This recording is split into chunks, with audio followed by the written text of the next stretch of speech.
Hello dear friends, educational view है Kanta Bhadauria channel में आपका स्वागत है। फ्रेंड्स, आज हम शिक्षा से रिलेटेड कुछ नया जानने वाले हैं। जैसे कि आप स्क्रीन पर देख पा रहे होंगे, समवर्ती सूची के बारे में आज हम बात करने वाले हैं। सो फ्रेंड्स, अगर आपने अभी तक चैनल को सब्सक्राइब नहीं किया है तो चैनल को सब्सक्राइब कीजिए, लाइक कीजिए और अपने फ्रेंड्स में शेयर कीजिए, क्योंकि शिक्षा से जुड़े हर व्यक्ति को ये बात पता होनी चाहिए। चलिए तो टॉपिक स्टार्ट करते हैं। जैसे कि हम जानते हैं कि हमारी जो शिक्षा है उसको 1976 में समवर्ती सूची के अंतर्गत कर दिया गया। इसके पहले शिक्षा हमारी राज्य के अंतर्गत आती थी। सो फ्रेंड्स, सबसे पहले हम जान लेते हैं कि 7वीं अनुसूची क्या है। हमारे संविधान की, जैसे हम जानते हैं, हमारे कॉन्स्टिट्यूशन की 22 अनुसूचियाँ, 22 अनुच्छेद हैं। उन्हीं में से एक है 7वें नंबर की हमारी 7वीं अनुसूची। इसमें इसके 3 पार्ट हैं। पहली सूची में आता है संघ, दूसरी सूची में आता है राज्य और तीसरी सूची में आती है आपकी समवर्ती सूची।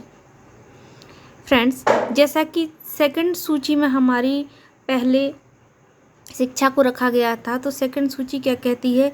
इस सूची में दिए गए विषयों पर राज्य सरकार कानून बनाती है और राष्ट्र हित से संबंधित होने पर केंद्र सरकार भी कानून बना सकती है।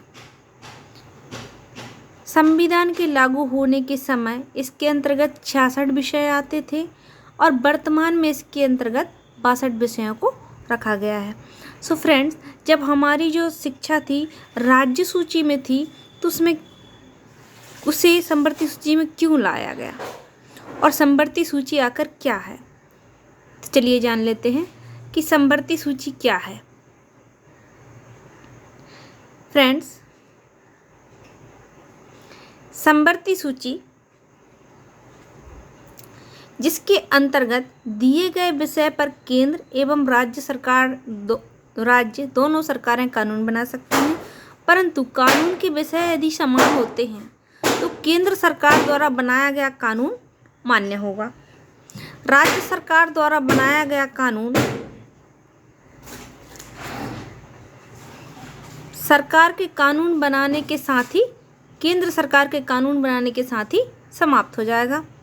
संविधान के लागू होने के समय समवर्ती सूची में 47 विषय आते थे और वर्तमान में 52 विषय आते हैं, जिनमें से हमारी शिक्षा जो है वो एक है ना। उन 52 विषयों में हमारी शिक्षा भी शामिल है। सो फ्रेंड्स, क्या हुआ था सन 1976 में?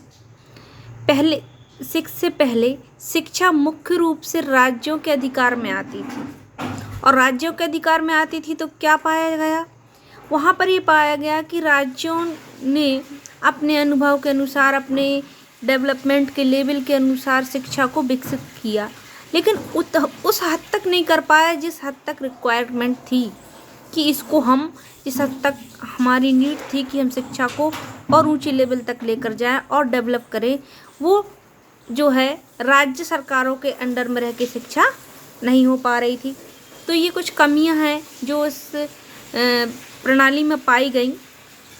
तो यहाँ पर अनुभव किया गया कि शिक्षा के क्षेत्र में जिस स्तर पर विकास और प्रसार किया जाना चाहिए था वह नहीं हो पाया है, अतः शिक्षा को समवर्ती सूची में रखा जाना चाहिए ताकि केंद्र भी इस संदर्भ में वांछित भूमिका निभा सके। तो फ्रेंड, जैसा कि हमने अभी समझा कि समवर्ती सूची क्या है। समवर्ती सूची में राज्य और केंद्र दोनों ही उस पर्टिकुलर विषय पे, उस विषय पे काम करते हैं, और अगर दोनों एक ही विषय पर काम कर रहे होते हैं तो केंद्र सरकार का ही कानून वहाँ पर मुख्य माना जाता है, मुख्य रूप से केंद्र सरकार का कानून माना जाता है। अगर राज्य सरकार कानून बना भी लेती है और उसके बाद अगर केंद्र सरकार उसी सब्जेक्ट पर, उसी विषय पर कोई कानून बनाती है तो केंद्र सरकार का जो कानून है वह मुख्य रूप से उसको प्राथमिकता दी जाती है और राज्य सरकार के द्वारा बनाया गया कानून अपने आप ही यानी स्वतः ही समाप्त हो जाता है।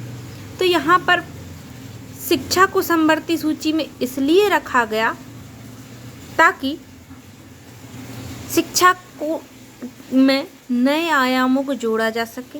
शिक्षा को समवर्ती सूची में लाने का अर्थ केंद्र और राज्य सरकार दोनों ही इस क्षेत्र में नीतियां निर्धारित कर सकती हैं। इसके अनुसार शिक्षा के परिणात्मक और गुणात्मक विकास में वांछित कार्य कर सकती हैं। इस संदर्भ में यह उल्लेख है कि यदि शिक्षा नीति के कार्यान्वयन में कोई मतभेद होता है तो केंद्र सरकार का निर्णय सर्वोपरि माना जाएगा। तो यहाँ पर केंद्र सरकार को जो है सर्वोपरि माना गया है और केंद्र सरकार के निर्णय ही सबसे पहले लागू किए जाएंगे। तो इसीलिए शिक्षा को समवर्ती सूची में ऐड किया गया ताकि दोनों सरकारें उसको ऑब्जर्व कर सकें, उससे रिलेटेड निर्णय को अच्छे से ले सकें और राज्य सरकार के निर्णय को जो केंद्र सरकार है वो भी राज्य सरकार के निर्णयों का मूल्यांकन कर सके। सो फ्रेंड्स, अगर आपको इन्फॉर्मेशन अच्छी लगी हो तो थैंक यू सो मच।